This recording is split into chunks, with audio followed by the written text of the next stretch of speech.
For as long as I can remember, I lived a cautious life, strictly on the straight and narrow.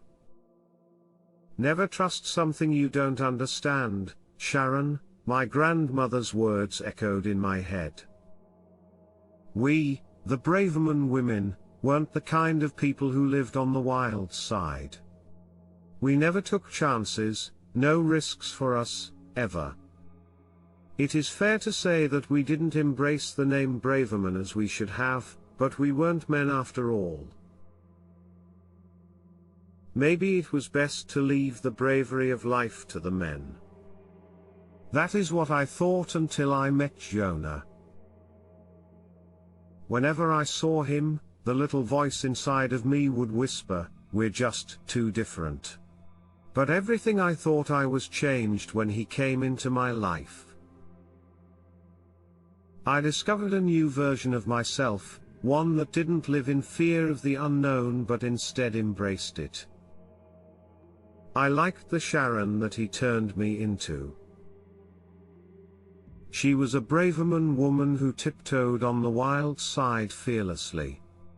Johann could get me to try things that I have never considered. However, I'd be lying if I didn't admit that I was reluctant when he suggested we break into the old Brooklyn home at night. The house had been left untouched for more than a decade after the whole family was viciously murdered there.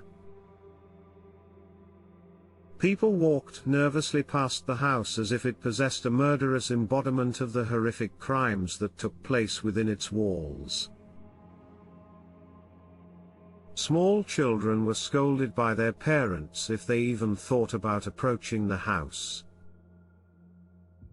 Johann was the first person I had ever met who wanted to go into the abandoned house. "Come on, Sharon," he begged with a big smile, knowing very well that I wouldn't be able to resist these charms for very long.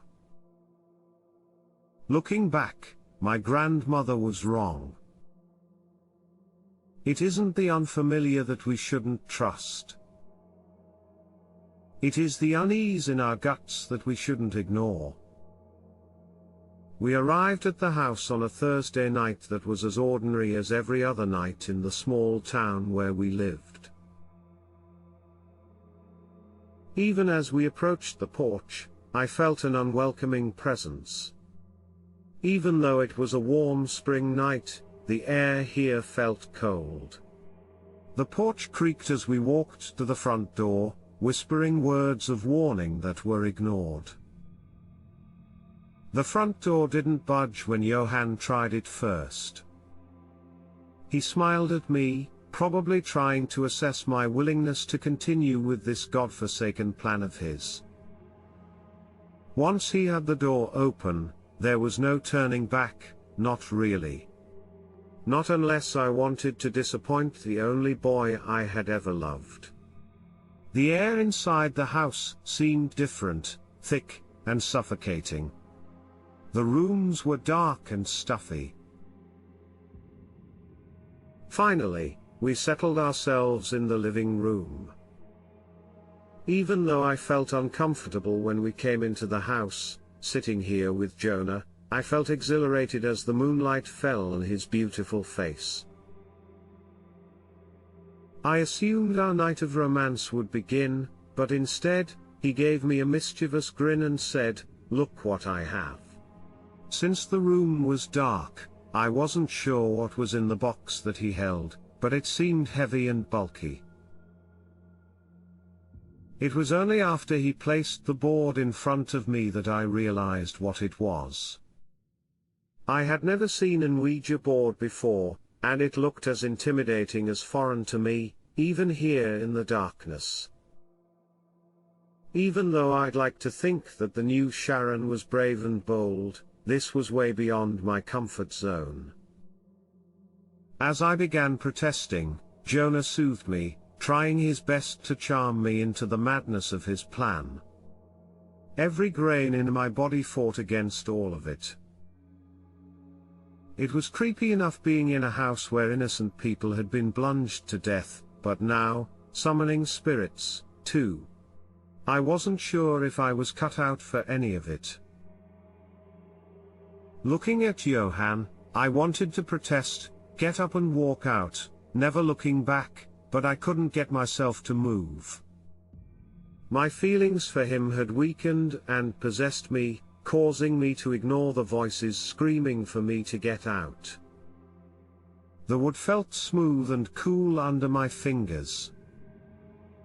The room was silent, except for the sounds of the candles burning festively and my beating heart. I felt sweaty and nauseous, but I closed my eyes and told myself that it would all be over soon. When the planchette started moving, I thought Jonah was behind it. I smiled at him, but he remained so focused on the board that I wondered whether it could be the presence of something else, something here in this room with us. The planchette moved swiftly from letter to letter as it spelled out M-U-R-D-E-R. I inhaled sharply as it continued, E-R. I can't really explain it, but suddenly I was no longer filled with fear. Instead, I was filled with sympathy. I felt sorry for the spirits, sharing their stories, murdered in their sleep. The most brutal act while you are at your most vulnerable. It was only when the planchette kept moving over the letters, repeating the word murderer over and over again, faster and faster in a more frantic motion, that I started wondering whether perhaps they weren't sharing their memory but rather warning me.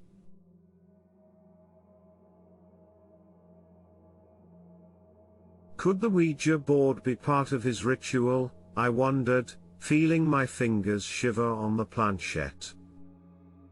When I looked up at Jonah, my suspicions were confirmed. He looked at me in a way that he never had before. The handsome, lovely boy that I had fallen so hard for was consumed by a cruel, sadistic animal. I wish I could say that I was smart enough to escape the madman that had lured me here, but that would be yet another lie. As I lay bleeding out, I saw an old photo of the family that had lost their lives here.